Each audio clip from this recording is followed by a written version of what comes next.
ఇదే అంశంపై మరింత విశ్లేషణ అందించేందుకు మా మేనేజింగ్ డైరెక్టర్ రాజేంద్ర ఉన్నారు. Rajendra, over to you. Thank you Sriya Varma. Liquor కేసులో మరిన్ని సంచలనాలు. అసలు లిక్కర్ కేసే సంచలనం. ఒక ముఖ్యమంత్రి ఇంత దారుణమైనటువంటి దోపిడీకి తెగబడతారా అన్నది ప్రశ్నార్థకంగా మారుతుంది. మరి ఈయన చేశారా లేదా అన్నటువంటి చర్చలు, అనేక వాదోపవాదాలు జరిగిన తర్వాత దర్యాప్తు సంస్థ సిట్ ఇచ్చినటువంటి వివరాల్లో జగన్మోహన్ రెడ్డి అడుగడుగునా నడిపించారు, దీన్ని ఆదేశించారు. అలాగే ఆయన ఆదేశాల మేరకే అందరూ నడుచుకున్నారు. ఈ లిక్కర్ స్కామ్లో ప్రధానమైనటువంటి నిర్ణయాత్మకమైనటువంటి వ్యవహారాల్లో కీలకంగా ప్రవర్తించింది, అలాగే దీన్ని ముందుకు తీసుకెళ్ళింది బిగ్ బాస్ అని చెప్పుకుంటున్నటువంటి జగన్మోహన్ రెడ్డి, మాజీ ముఖ్యమంత్రి జగన్మోహన్ రెడ్డి. ఆయన పాలనలోనే ఈ పని జరిగింది. సహజంగా మనము ముఖ్యమంత్రులు ఎందుకు అవసరమా ఇలాంటి వాటిల్లో వేలు పెట్టాలా? పూర్తి పేరు పోతుంది కదా. మరొకసారి ఆయన అధికారంలోకి రావాలనంటే ఇలాంటి కుంభకోణాల్లో ఎందుకు ముఖ్యమంత్రిగా ఉన్నటువంటి జగన్మోహన్ రెడ్డి ఆ రోజు ఈ బురదలో ఎందుకు కాలు పెట్టారు అన్నది మరొక ఉదాహరణ. కూడా ముఖ్యమంత్రుల్లో విచిత్రంగా మనకి ఎప్పుడూ 22 దశాబ్దాల క్రితం గడ్డి తినేశాడు బీహార్ ముఖ్యమంత్రి అని, అంటే గడ్డి కుంభకోణం. అది లాలూ ప్రసాద్ యాదవ్ సుదీర్ఘకాలం ఆ కేసులో ఆయన దోషిగా ఉండటం వల్ల జైల్లోనే గడపాల్సిన పరిస్థితి వచ్చింది. ఆయన వయసు రీత్యా కూడా తీవ్రమైనటువంటి ఆరోగ్య ఇబ్బందులను కూడా జైల్లోనే ఆయన ఫేస్ చేయాల్సిన దశ కూడా చూసాం. ఇక ముఖ్యమంత్రిగా ఉన్నటువంటి జగన్మోహన్ రెడ్డి చేశాడా లేదా అన్నటువంటి చర్చ ఇంతటితో ఆగిపోతుంది. అఫ్కోర్స్ ఆ పార్టీ నాయకులు చెప్పొచ్చు ఇది కావాలని కక్షపూరితమైనటువంటి కేసు అని. కొన్ని సింపుల్ లాజిక్స్ మనం తీసుకున్నప్పుడు, జరిగినటువంటి అమ్మకాలు గమనించినప్పుడు, ఆంధ్రప్రదేశ్లో లిక్కర్ పాలసీని మార్పు చేసినా, లేదు ఆదేశించినా, ఇలానే చేయాలి అని హోంకరించినా అది కేవలం జగన్మోహన్ రెడ్డి ఆ రోజు ముఖ్యమంత్రిగా ఉన్నప్పుడు చేసిన ప్రయత్నం. ఎవరి మాట ఆయన వినలేదు, ఆయన మాట మాత్రమే మేము విన్నాము అని విచారణలో అనేక మంది చెప్పిన వాస్తవాలు కూడా చూసాం. అఫ్కోర్స్ ఇందులో ఇప్పటి వరకు 12 మంది ప్రధానంగా దోషులుగా సిట్ దర్యాప్తులో దొరికినటువంటి పరిస్థితిలో ఇంకా జైల్లో మగ్గుతున్నారు. చాలామందికి ఒక ఐఏఎస్ ఆఫీసర్గా ఉన్నాయని కూడా జైల్లో ఉన్నాడు. అలాగే మిథున్ రెడ్డి, ఆయన జైలు నుంచి ఇవాళ మళ్ళీ ఇదే కేసులో విచారణకు ఏసీబీ కోర్టుకు తీసుకొస్తున్నారు.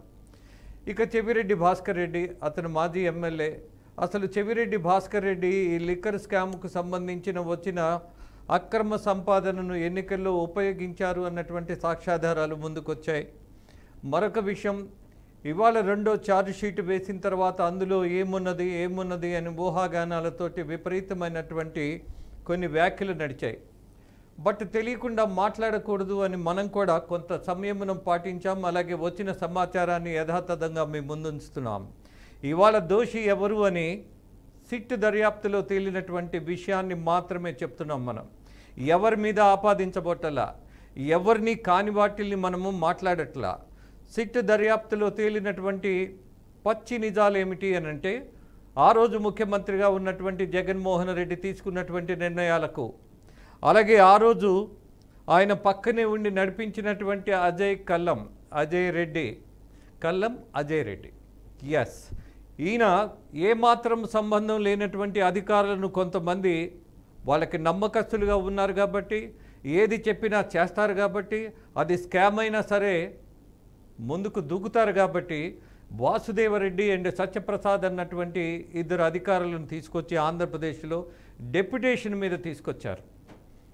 వాళ్ళకి పూర్తిగా ఒక అధికారమే ఇచ్చినట్టు, అలాగే ఆదేశాలన్నీ వీళ్ళు వెనకుండి నడిపించి మొత్తం ఈ స్కామ్లో, ఈ కుంభకోణంలో ప్రధాన పాత్ర వహించారు అని చెప్పిన తర్వాత అదే జరిగింది, వాళ్ళు అదే చేశారు, ఇవాళ దొంగలుగా దొరికిపోయారు అన్నటువంటి సిట్ దర్యాప్తులో వస్తున్నటువంటి తీవ్రమైనటువంటి విషయాలు.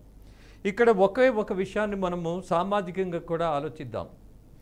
151 మంది ఎమ్మెల్యేలను ఇచ్చినటువంటి జనం ఆంధ్రప్రదేశ్లో జగన్మోహన్ రెడ్డికి మరి ఏం జరిగింది?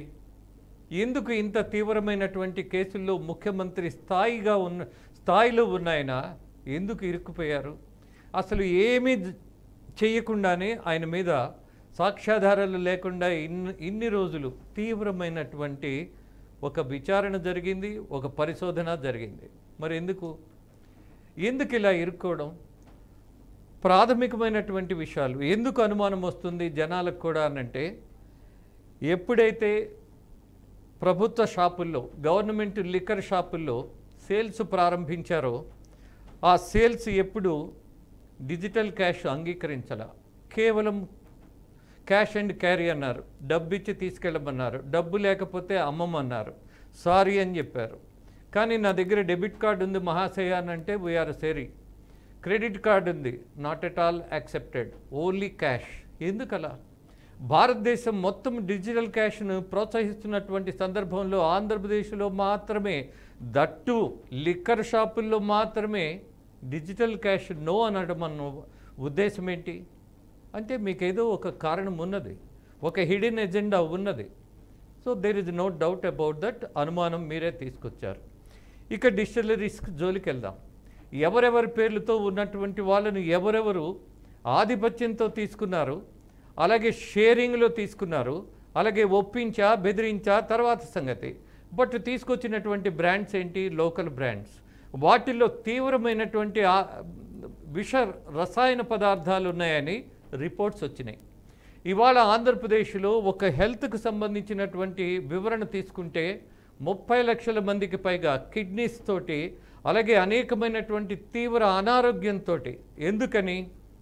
ఏదైతే ఈ లిక్కర్ ఉన్నదో, ఏదైతే విష పదార్థంగా మనం భావించిన పరిస్థితుల్లో రిపోర్ట్స్ వచ్చాయో, ఆ రిపోర్ట్స్ను బేస్ చేసుకొని ఇవాళ ఒక సర్వే జరిపినప్పుడు ఆంధ్రప్రదేశ్లో ఈ చీప్ లిక్కర్ అనాలా, లేకపోతే రసాయన పదార్థాలతో కూడినటువంటి విషతుల్యమైనటువంటి లిక్కర్ అనాలా, it is up to you. దానివల్ల వచ్చినటువంటి విష పరిణామం, కొన్ని లక్షల కుటుంబాలు కూలిపోయినటువంటి పరిస్థితి. మరి ఎందుకు జనం రక్తం తాగి మనము ఆదాయం కోసం తాపత్రయపడాలా? ఈ ప్రశ్నే నైతికంగా గత ముఖ్యమంత్రిని జగన్మోహన్ రెడ్డిని జనం అడుగుతున్నారు. అలాగే సిట్ దర్యాప్తులో వచ్చినటువంటి వాస్తవాలను చూసిన తర్వాత, దిమ్మ తిరిగిపోయేటటువంటి సత్యాలు జనం ముందుకు వచ్చిన తర్వాత, ఎందుకు మన బిడ్డ ఇలా చేశాడు అన్నటువంటి బాధ ఇవాళ జనాల్లో ఉంది. ఎస్, విచారణలో ఉంది కాబట్టి మరి మన బిడ్డ చేశాడా లేదా అన్నటువంటిది, మన బిడ్డని రేపు విచారణలో నువ్వు చేసావా లేదా అన్న దాని మీద కొంత సమాచారం తీసుకొని దోష నిర్దోష అని తేల్చే న్యాయస్థానం ఉంది కాబట్టి చూద్దాం ఏం జరగబోతోందో. శ్రీయా వర్మ. Thank you Rajendra.